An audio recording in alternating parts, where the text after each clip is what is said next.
Hi everyone, this is Loretta again. I'm back again here with Lady again, and I'm going to go over what goes into training a horse to drive.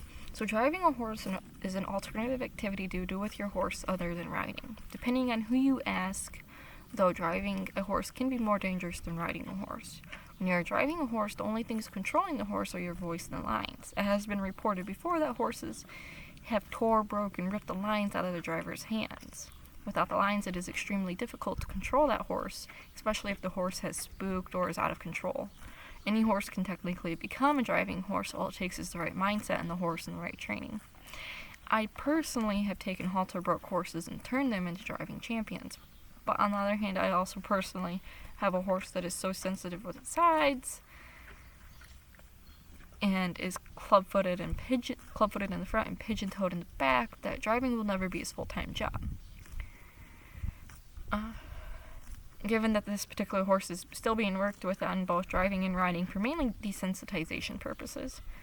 His full-time used to be Liberty work, but he's now a 4-H show horse, so he does jumping and showmanship and in-hand trail. They do drive him, but it's still not his full-time job. The first thing that I personally do when getting a horse introduced to driving is introducing a harness. This process consists of firstly getting them used to me or others swinging the harness over their back. So tarp training does come in handy with this. I do spend at least a day of showing the horse the harness and placing it on and off the horse. This will also help the horse get used to objects brushing against the horse's side and the rustling noises that sometimes come along with that. Once the horse is used to this part of the training, I then move on to fitting the harness to the horse. There are a few parts of the harness that I really make sure that they fit to the horse, as they can affect the horse's performance.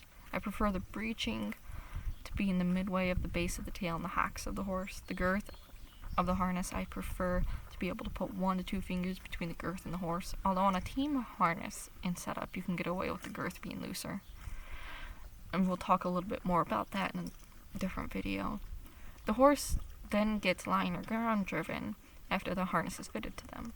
This process can be done within a day or two, or can last weeks depending on how well and how fast the horse takes to the training. About the midway point in the line or ground driving, I introduced pool noodles to the horse.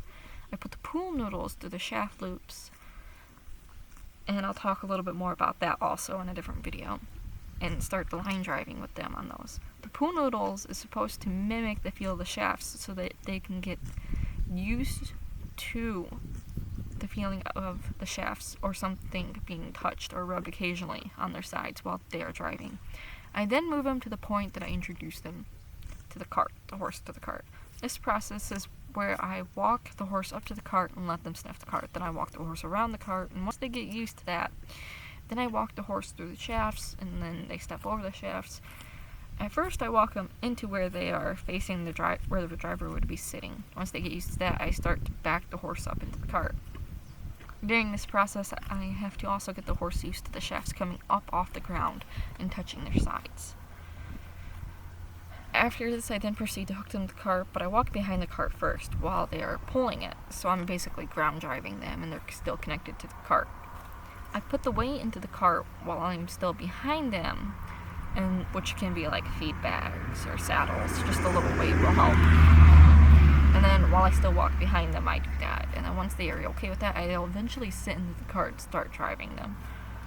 But please make sure before you even start to drive a horse and go into the training aspect of driving a horse to make sure that your horse has at least semi-good ground manners, and that they can listen to voice cues, and that they're good with that they're good with their sides being touched and their backs being touched and the lines moving, as these things can and will affect a horse. Thank you for watching. Please don't hesitate to subscribe to our YouTube channel. I really hope this helped a few people understand a little bit better about driving and what goes into it. Please don't hesitate to ask any questions or let us know what all we can add to our YouTube channel. Thank you.